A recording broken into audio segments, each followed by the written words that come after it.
liberdade de expressão, uma conquista da balzaquiana democracia brasileira, se tornou a trincheira de quem acredita que pode falar ou escrever o que quiser sem ter consequências. Pessoas ou grupos se utilizam do artigo 5º da Constituição como escudo para difundir fake news.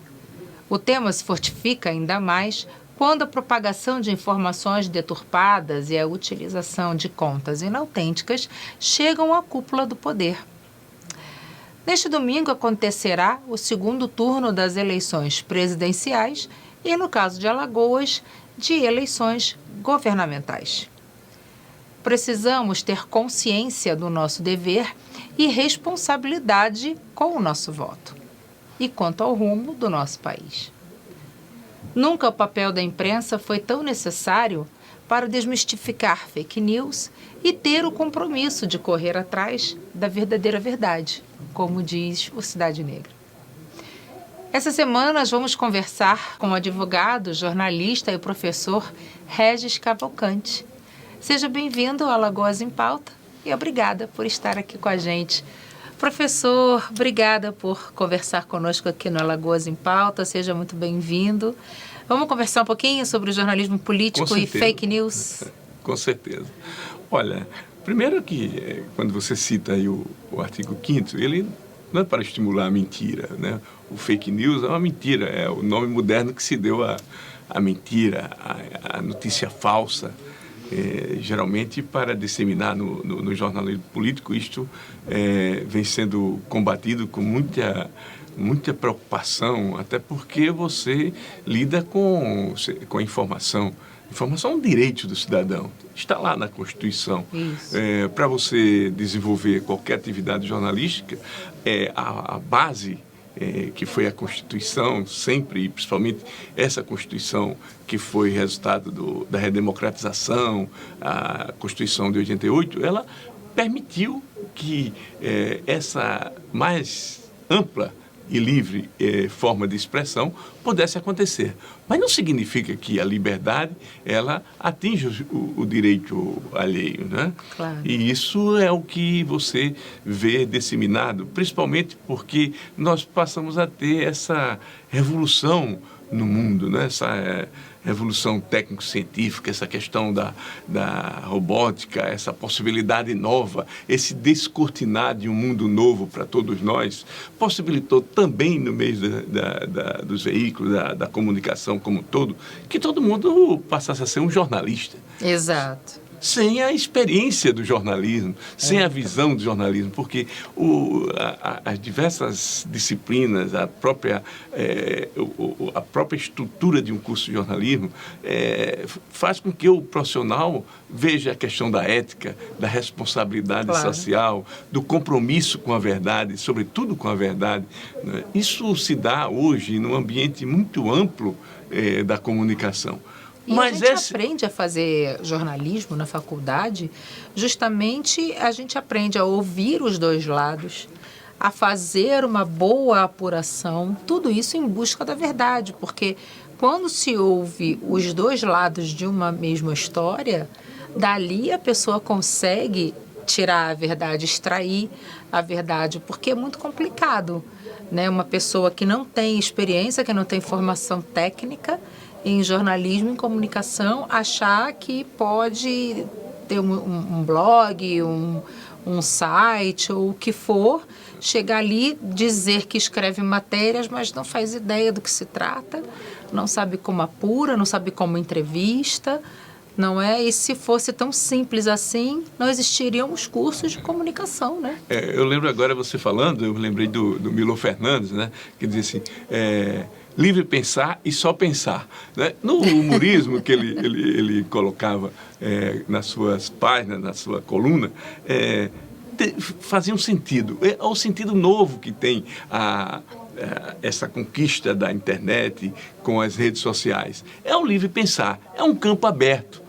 Muito bem, mas há de se entender que essa questão tem limites. Não é?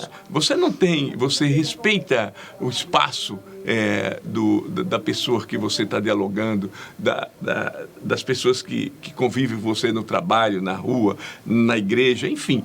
Há um espaço delimitado de respeito às pessoas. Né? Isso envolve uma preocupação com, ao passar uma informação, ou respeito àquela pessoa que está sendo afetada, ou que pode afetar a tantas outras ou milhares de pessoas. Então, essa questão da verdade, ela é um princípio básico do jornalismo, da informação. Nós temos responsabilidade com isso. E foi dessa forma que o jornalismo, durante toda a sua história, em todos os momentos, no século passado, né, ele sempre teve uma atuação marcante na vida e na história do país. Né? Quantos jornais surgiram no Império contra a escravidão? Exatamente. Né? Quantos jornais? São necessários, né? A sociedade precisa do contraponto.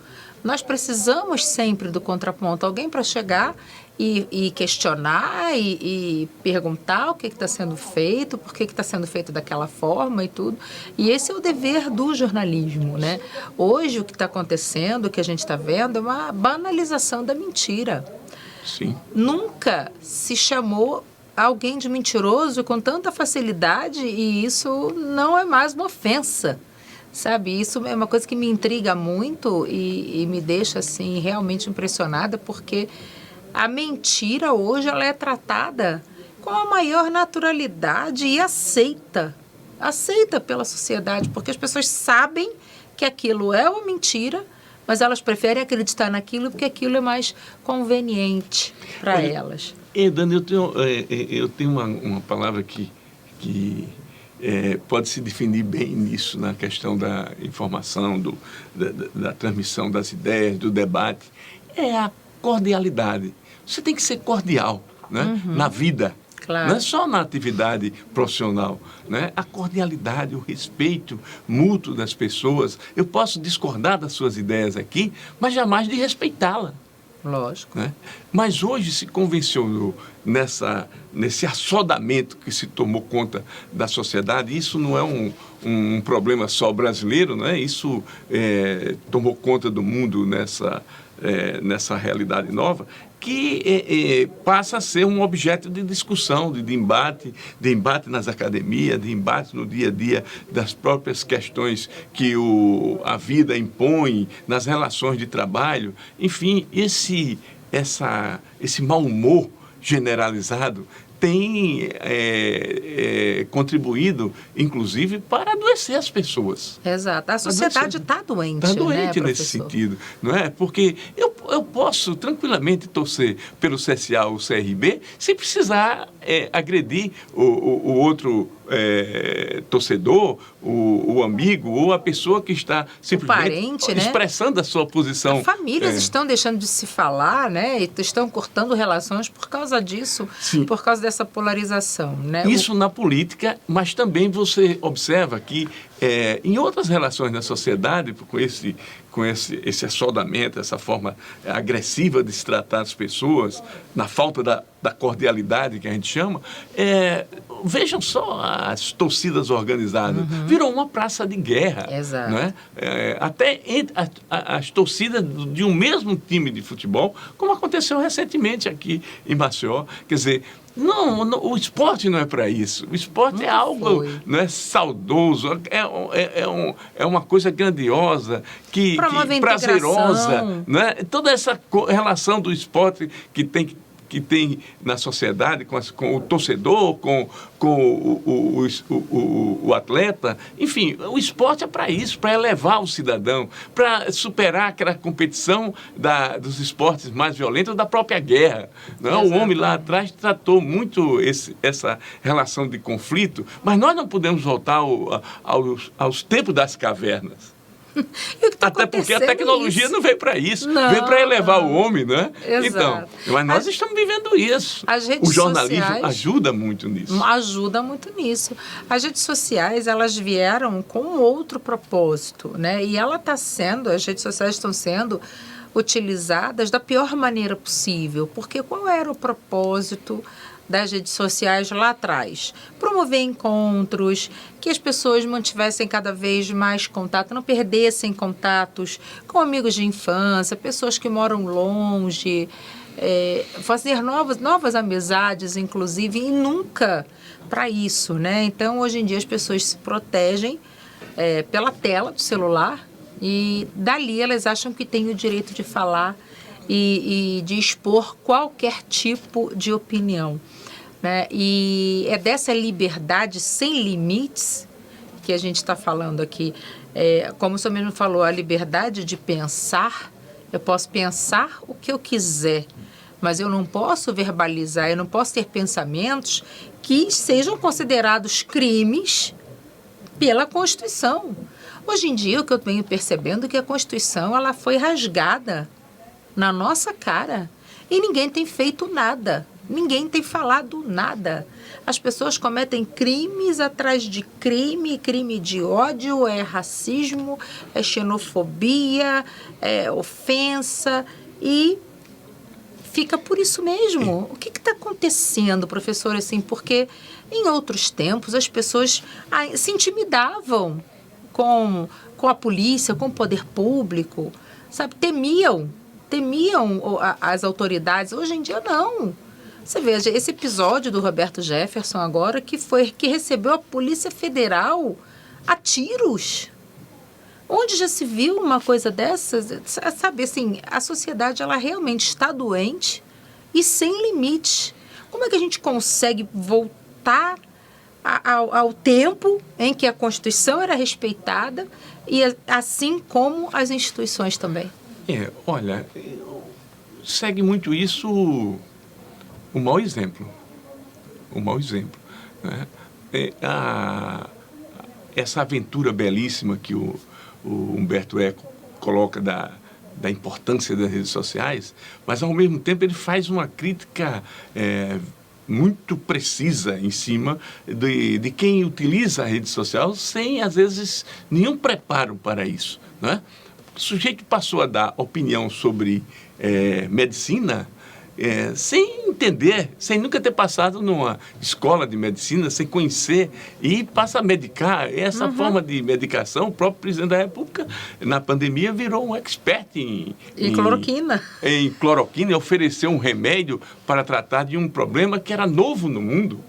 No mundo, né? No mundo, que era desconhecido da ciência, que a ciência se debruçou de uma forma maravilhosa, porque ela foi muito rápida em descobrir a vacina, que foi o caminho. Nós estamos aqui sem máscara, nós estamos aqui voltando a uma atividade econômica, social na sociedade, fruto da ciência, do conhecimento. Então, jamais você pode expressar uma opinião sem ter conhecimento. E é esse embate que está se dando na rede social. Muitas vezes você faz um comentário agressivo que não faria pessoalmente, mas usa a rede social nessa... A tela protege, né? Para se proteger. Acha que a tela, ela... Entre aspas, né? Sem proteção, sem essa possibilidade, porque ele está incorrendo num crime. Com certeza, porque o fato de você escrever ou falar é a mesma coisa, está ali registrado. E você está cometendo um crime do mesmo jeito, né? E as pessoas perderam completamente a noção, porque antigamente, antes das redes sociais, curandeiro sempre teve, fake news sempre teve, notícia falsa sempre teve. As pessoas iam lá, jogavam uma sementinha, se desse certo, deu, se não deu, não deu. Porém, o alcance era muito menor do que hoje. Hoje em dia, a informação, ela se multiplica em segundos. Então, em segundos, você atinge milhares, milhões de pessoas. Sim. Entende? E eu não consigo entender como que um presidente da República vem à televisão, indicar um medicamento, receitar, dizer, tomem, sem ele ser médico, sem nenhum aval da ciência, da medicina como um todo, e isso foi responsável pela morte de muita gente. Sim. O quão grave é isso? E foi banalizado. Banalizado. Mas ele deu uma opinião. Ele não tem que dar opinião, nem ele, nem ninguém que não seja um médico, que não tenha estudo. Você está lidando com vidas. De repente, isso foi em tom de deboche, né? Para um líder, para um representante, o presidente da República, isso é muito grave, porque fica o mau exemplo, termina disseminando nos desinformados a acreditar em algo que ele sequer estava preparado para emitir essa opinião. E no desespero de que estava se confrontando com um momento novo na questão econômica, da paralisação da economia, de uma série de fatores, de conclamar a sociedade para a união em torno dessas questões, ele trabalhou nessa divisão e no oferecimento de um remédio que não correspondia àquilo que estava se propondo. Então, nós tivemos aí um atraso na compra das vacinas, isso acarretou e ainda está acarretando agora com as crianças, que não têm vacina. Não tem vacina para as crianças, isso é muito grave ainda nesse país. Mas isso se desloca do eixo da discussão para essa fábrica de fake news. Olha, nós temos aí uma eleição daqui a 3, 4 dias no máximo, não é? Onde nós temos um rombo fiscal de 200 bilhões de reais e que a partir do dia 1º de novembro ou 1º de janeiro, quando seja quem for o presidente, vai ter que se defrontar com uma saída para essa questão. Na economia não há caminho diferente. Ou corta gastos ou aumenta impostos. Não há outra saída. E pensar nesse Congresso que foi eleito com recursos do orçamento secreto, em outro escândalo abominável no Brasil, nunca visto em eleição nenhuma. Exato. Que está sendo tratado com naturalidade. Sim. Normal. As pessoas não têm noção da gravidade disso. Não tem noção. Porque as pessoas, hoje em dia, a gente tem muita informação e, ao mesmo tempo, não tem nenhuma, porque ninguém se aprofunda em nada. O que eu quero dizer é que, voltando a essa questão os assuntos sérios que deveriam estar pautados num debate para formar um juízo de valor na sociedade, passou a ser revertido para uma pauta de costumes, da religiosidade, do atraso valores, religioso, de família, igreja. Toda eleição, essa questão dos costumes entra em pauta. A sociedade tem que começar a refletir sobre isso. Agora, no mundo todo, essa questão desse assodamento, dessa forma, partindo até para aspectos conservadores, o exemplo da Hungria e de outros países, né? É fruto de um mundo globalizado. Da Itália, né? Agora, que acabou de eleger a extrema-direita novamente. Por quê? Porque passa-se a ter, com essa abrangência de informação, que eu tenho que ter solução imediata para o meu problema individual, quando a solução é para um problema coletivo. Então, qual a resistência da Europa? Que não é muito da nossa realidade política, que é outra, né, do nosso continente, que lá você tem um número de refugiados altíssimo entrando nos países e a sociedade de cada país se sente desprotegida, se sente ameaçada no emprego, nas oportunidades, nas relações de uma cultura diferente. Na saúde, né? Porque passam a utilizar o serviço público de saúde. Em todos os aspectos. Então, a crise é global. A crise é global e ela precisa de mais democracia, de mais liberdade, não de autoritarismo, nem de posições autoritárias, né? Golpistas, como nós estamos sempre vendo. Quer dizer, essa ameaça golpista, ela está nos rondando já tem um tempo. Você se referiu à Constituição nunca foi tão ameaçada. Sim, o próprio presidente da República, na porta do Palácio, do Poder Executivo, estimulando crimes de responsabilidade para invadir, fechar, atropelar, prender, destruir outros poderes. No dia 7 de setembro disse, né, que estimulando as pessoas a invadirem o Supremo, a invadir o Congresso. Quer dizer, desde quando um presidente da República tem o direito de abrir a boca para falar isso? Pelo contrário, isso é um crime, ele está incitando a população a cometer um crime, e isso é gravíssimo. Em qualquer lugar do mundo, por muito menos a Dilma foi impeachmentada. foi posta para fora? Por muito menos. Esse homem já era para ter saído. Sim, porque você hoje... há muito tempo. Tantos crimes de responsabilidade que ele cometeu. Mas as pessoas estão fingindo que isso não está existindo. E é uma coisa que me assusta demais. Essa arbitrariedade, porque a gente vai voltar aos tempos daquela arbitrariedade da ditadura, em que você estava passando na rua, passava um carro da polícia, do exército, cismava com a sua cara e te levava preso. É uma arbitrariedade. A gente está vivendo um momento arbitrário. Como que ninguém fala sobre isso? Você acha que o jornalismo não deveria falar mais sobre isso? O jornalismo tem que ter uma pauta sempre libertária, eu sempre considero dessa forma. Por quê? Porque quando ele vai buscar informação, ele busca a verdade e esclarece tudo. O jornalismo vai ter sempre que apurar. Eu não posso apenas me limitar à sua declaração, eu tenho que ouvir a sua declaração e basear ela na sociedade, apurar, conversar, colocar quem tem uma visão diferente, até para que as pessoas tirem daí as suas conclusões. É lógico. Não é? As suas conclusões. Então, quando no jornalismo você pede a opinião, aí você tem o editorial do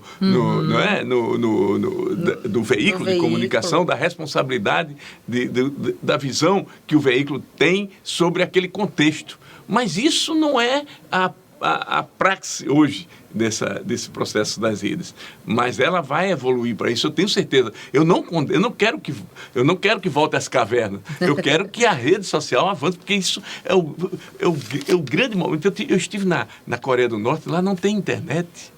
O povo de lá está fora do mundo, não sabe o que é essa realidade. Eu prefiro 1000 vezes estar enfrentando fake news na nossa sociedade do que uma sociedade sem direito à informação. Não tenha dúvida. Não é? Sem direito. E é isso que aí nós nos contrapomos. Essa eleição é plebiscitária nesse sentido. Eu não quero a volta ao passado, não é? de uma realidade escabrosa.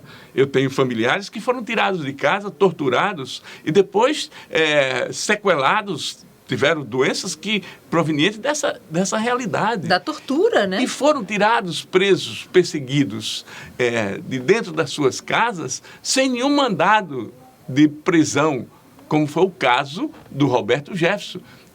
Ali havia uma polícia atendendo a um mandado de prisão, um mandado da justiça. Ele jamais poderia ter tomado aquela posição, mas ele na certeza da impunidade. É da mesma facção do presidente da República, porque eles acham que a ditadura devia ter assassinado Fernando Henrique Cardoso. Ele disse isso no plenário da Câmara e não foi punido naquela época. Esse foi um dos grandes erros do próprio Congresso, que ninguém tem o direito, nem o deputado pode expressar a opinião, mas nunca promover, não incitar atitude e atentar contra a vida das pessoas, nem contra a realidade das instituições. Então, ele fazia isso lá atrás, ele não é nenhuma novidade que está aí. Ele não é. Não é. Não é. Mas acontece que a desinformação do povo que não busca saber o que os seus deputados estão fazendo, quais são as pautas deles, o que eles estão propondo, quais são as suas atitudes, e com isso surgiu esse fenômeno que o Bolsonaro é hoje. Ele é fruto da rede social. O Bolsonaro é responsável, por exemplo, pelo orçamento secreto. Ele disse que não, mas claro que é. Porque ele assinou. E veja só, somente aqui em Alagoas, nessa última eleição... Ele diz o que ele quer, né? Esse é o grande problema. O presidente da Câmara, o Arthur Lira, ele usou 495 milhões do orçamento secreto no estado de Alagoas nesse último ano. Isso não é Isso é um maior mentira, escândalo. Né? E aí é como você diz, parece uma coisa natural, não aconteceu nada. Você disponibilizar na mão de um parlamentar recursos que ele pertence ao orçamento da União para, ao seu bel prazer, chamar os diversos municípios e negociar. É por isso que aconteceu o escândalo de Rio Largo. Né? Por essas coisas, essas facilidades, esses absurdos que vêm acontecendo na atividade nesse momento, inclusive nesse momento eleitoral, porque todas as decisões que foram tomadas, inclusive da aprovação da ampliação do auxílio emergencial, foi outro escândalo. como vem sendo, isso não passa pela imprensa, pelo volume de informações, de quantos recursos estão sendo drenados aí de última hora de recursos emergenciais para determinadas categorias, em cima das eleições. Isso nunca foi permitido, nunca. Então o Brasil tem que rediscutir a partir do próximo domingo. O Brasil precisa repensar o que nós vamos fazer com essa nação. Se queremos um país próspero, um país com um projeto, um país que tenha significado, ele tem que redirecionar os seus recursos. Se são poucos, mas tem que ter objetividade. E não tem objetividade hoje nesse país para uma sociedade que não tem acesso à educação. Hoje, uma criança no quarto, quinto período não sabe ler um texto.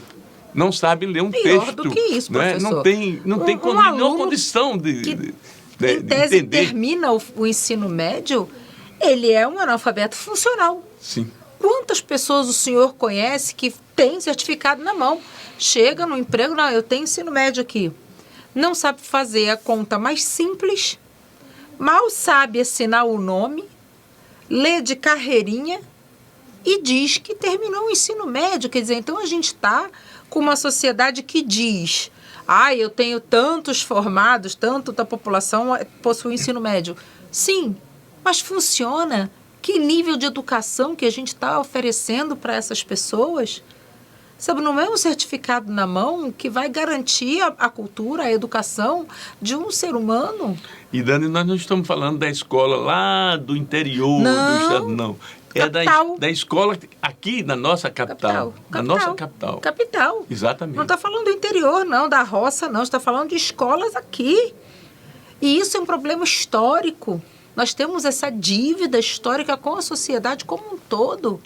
Como que você vai formar uma mão de obra qualificada e gerar empregos de mão de obra qualificada se você não prepara essa mão de obra lá atrás, desde criança?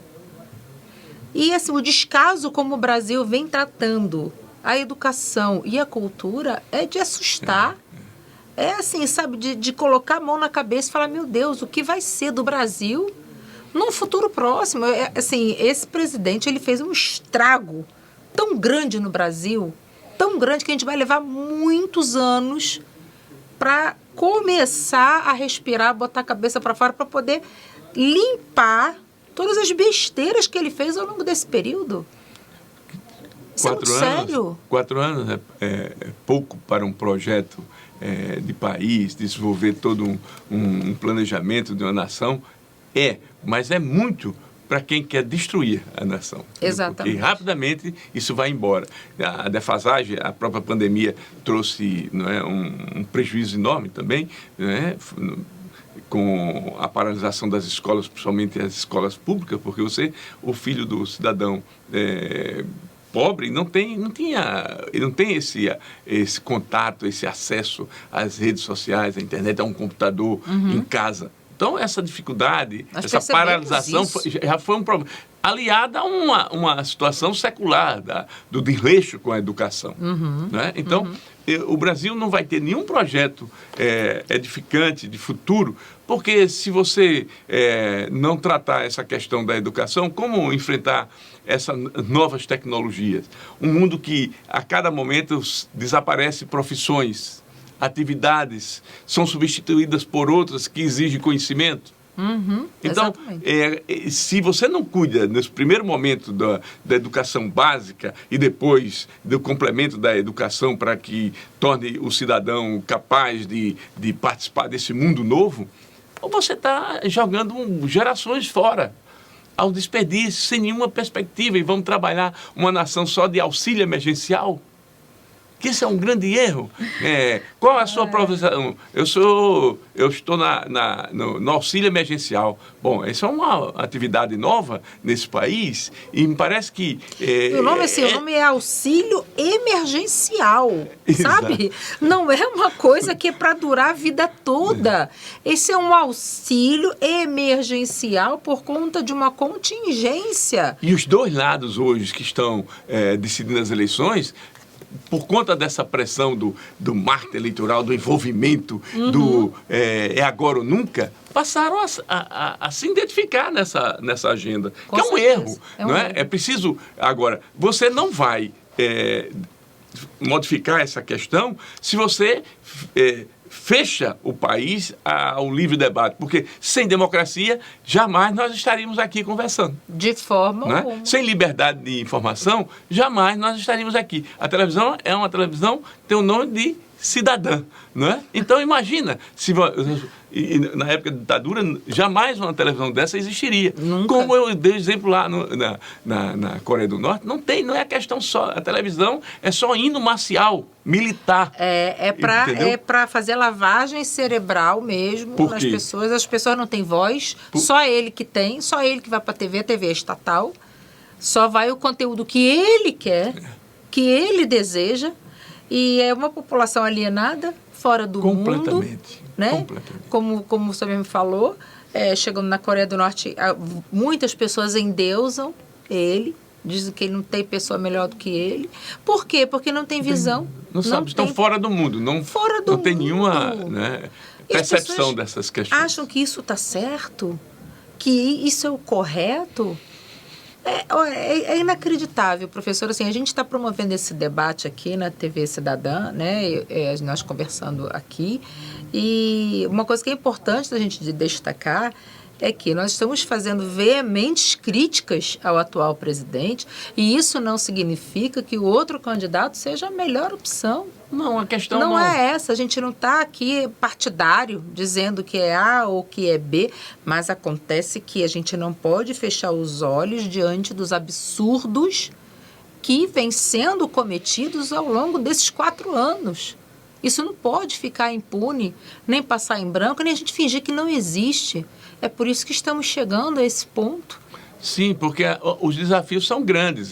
Seja qual for, eu sempre insisto em dizer isso, seja qual for o presidente eleito, né, e eu espero que o que seja eleito defenda a democracia, defenda as liberdades, que os meios de comunicação sejam respeitados, que o exercício do jornalismo. O exercício do jornalismo, sobretudo que ele não sofra atentados, como na atividade profissional aconteceu na porta lá do deputado, que é uma informação bem nova. E o PTB, o partido que é ligado, que ele comanda, de uma forma ou de outra ele comanda, o Roberto Jefferson, fez uma fusão ontem já com os Patriotas, um outro partido. Porque como eles não alcançaram o coeficiente para ter representação no Congresso Nacional, eles se fundiram e criaram o Mais Brasil. É um novo partido. A sociedade ainda não tem conhecimento disso. É uma coisa nova. Saiu é uma informação em primeira mão. Mais Brasil agora. Qual a exigência desse acordo que eles fizeram? Que o Roberto Jefferson, que é um presidiário, que vai responder atentado à vida por 4 crimes. 4 pessoas, né? Ele passa a ter voz e comando também nesse novo partido. Né? É inacreditável. Então, o Brasil, criminoso. Então, o Brasil precisa... quando a gente diz... olha, isso é normal, professor. Isso é normal. Desde quando isso era aceito pelas pessoas, que um criminoso fosse presidente de um partido, ou, quiçá, criasse um partido novo. Sabe, é desses absurdos que a gente... É por causa desses absurdos que a gente precisa estar aqui falando sobre isso. É inaceitável, porém, é banal, tornou-se algo banal. Ninguém vai questionar isso, professor. Pois é, e a sociedade precisa ter suas escolhas, porque tudo na vida... a vida é feita de escolhas. Né? Então, a gente avança a sociedade pelas nossas escolhas. Então, o Brasil precisa de uma profunda reforma. Né? E um dos itens que esse é o grande desafio para o mundo político, para a sociedade como um todo, é que as instituições precisam cobrar cada vez mais essas reformas. Não precisa ter uma reforma política efetiva. As sociedades modernas, democráticas, elas são parlamentaristas. Eu sou suspeito dessa questão, porque eu também acho que o caminho seria o parlamentarismo nesse país. Para quê? Porque o deputado quer ter um orçamento para dizer e chamar de seu, como é o orçamento secreto, e imagina só, nós estamos tratando de orçamento secreto, recursos públicos. Secreto é o dinheiro do telespectador, do cidadão que está assistindo a gente nesse momento. Não é? É secreto que está do bolso dele. Eu não tenho o direito de saber o que é que tem no bolso dele. Mas o dinheiro público? Pronto. Né? Matou a charada. O dinheiro público é dinheiro público, não pode ser secreto. É meu, é seu, é de todos nós. E o que eu faço de bem, ou de bom, ou de errado, eu coloco um sigilo de 100 anos. Por favor, eu não quero uma sociedade onde os meus funcionários, porque o presidente da República, o prefeito, o governador e os parlamentares são nossos funcionários, os funcionários da sociedade, para ter um país melhor, para exercitar, trabalhar as atividades públicas. Então, sigilo de 100 anos para o cartão corporativo. O que é que ele está comprando com o cartão corporativo? Que a gente não pode saber. Não é isso? Ele tem a obrigação de compartilhar. Essa é uma informação pública. Exato. É pública, não é o meu cartão, não é o seu cartão. É o cartão que ele usa com o nosso dinheiro. Minha gente, acordem. Pelo amor de Deus. A gente está vivendo esse surto coletivo. E eu espero que as pessoas acordem desse surto mais cedo ou mais tarde. Espero que seja mais cedo. Sim, nós temos aí poucos dias para onde as decisões que estamos tomando, elas vão impactar a vida de cada um de nós, de todos nós, né? A vida de todos os brasileiros. Então, eu imagino que a partir de domingo a gente saia mais fortalecido como brasileiros, como pessoas de um país que deseja o futuro das nossas crianças sendo construídos num clima de liberdade, de respeito, não de pintar um clima, né? Mas sim, né? Exatamente. De ter uma vida diferente para os nossos jovens, para as nossas crianças, porque esse caminho aí, ele vai definir as próximas décadas. Os rumos do Brasil. Então, para que tem o Estado? Para que deve funcionar o Estado? Para servir, né? Para ser um Estado servidor para a construção da cidadania. É isso que nós esperamos. Eles reclamam muito dos jornalistas, reclamam muito da livre informação, porque todo sujeito autoritário, entendeu? E que tem algo a esconder. Não Até porque ele coloca secreto em tudo, né? Não é isso? Né? Porque se você não tem nada a esconder, podem fazer matéria sobre mim, olha aqui, meus dados, ter acesso livre a todos os dados públicos, a transparência. Transparência é algo que não se vê nesse governo. Pelo contrário, tudo é secreto, sigiloso, não pode ser feito, é carimbado, é sigilo de 100 anos, é o orçamento secreto. Então, quer dizer, que democracia é essa que a gente está vivendo? A gente está, como o senhor falou, que é uma eleição plebiscitária, que a gente vai ter que escolher entre a democracia ou o fascismo ou a ditadura. Sim. A volta disso, o quanto nos custou e nos doeu sermos democráticos, voltarmos à democracia. Sabe, o quanto foi duro, quantas vidas foram pagas, né? Pagaram com vida, as pessoas pagaram com a própria vida para a gente ter a democracia. Isso é grave, isso é sério. Então, domingo, convido você a votar com responsabilidade, com comprometimento, respeitando as diferenças, as opiniões alheias. A minha opinião não é mais certa que a sua. A minha opinião é minha, a sua é a sua. E a democracia é isso. Então, neste domingo, por favor, exerçam seu dever de cidadão, votem com responsabilidade para que nós tenhamos um Brasil melhor. Professor, muito obrigada pela sua presença aqui no Alagoas em Pauta. É sempre muito rico conversar com o senhor e a gente precisa discutir sempre esses aspectos. Vivendo aí um momento de apreensão. O presidente da República queria suspender as eleições. Né? Então é muito grave isso, né? Isso que você está reforçando. A democracia tem risco. Claro. Isso é grave, gente. Você que é jovem e está nos assistindo, saiba que isso é grave. Procure nos livros de história, nos vídeos no YouTube, no próprio Instagram. Quanto foi custoso para nós brasileiros retomar a democracia no país, sabe? Então, não seja raso, seja uma pessoa informada, mas com boas informações corretas e não com fake news. Isso. Professor? Ele jurou a Constituição, então ele não pode promover um terceiro turno das eleições. De jeito ele tem nenhum. que respeitar os resultados dessa eleição. E pronto. Seja qual for. Qual for. Tem que respeitar. Seja qual for. Nós E não se ele podemos for aceitar reeleito, isso como brasileiros. paciência, foi a escolha, foi a maioria, o que há de se fazer. Não é? Isso. Mas a gente vai estar sempre aqui brigando e lutando pela democracia. Mais uma vez, obrigada, professor, Obrigado e até a você. próxima. Obrigado, até. Muito obrigada por nos acompanhar até aqui e até o próximo Alagoas em Pauta.